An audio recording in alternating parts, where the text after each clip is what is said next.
He's wild.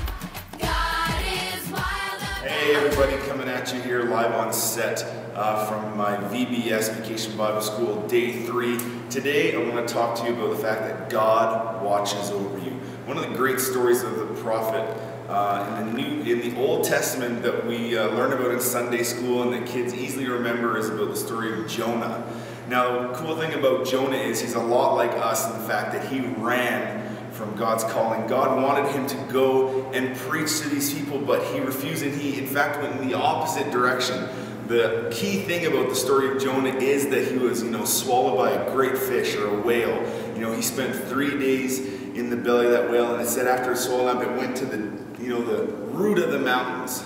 And from that we really see again from Psalm 139 that God really watches over you. It says that it doesn't matter where I go. David in Psalm 139 says, I can ascend to the highest heights, or I can go to the deepest depths of the sea, God. Wherever I go, you are with me. He says, when I wake up in the morning, when I go to bed at night, wherever I rise, wherever I find myself, God, you are there. You watch over me. And though Jonah was in probably the deepest, darkest place in his life, a place that, smelled of fish and all these other things, he had that chance to ponder exactly what God was calling him. And even in that low moment in his life, literally as low as he could go in the earth, that whale descended as far as it could go, he realized that God was there with him. And so know today that God is with us, that he's with you and he watches over you wherever you go. You don't have to be worried, you don't have to be afraid.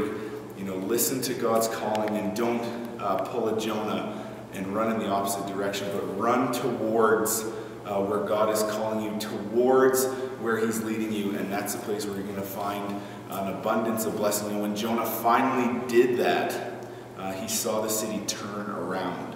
And so it just took one person, took Jonah one message to accomplish what God had to do when he was walking in what God was calling him.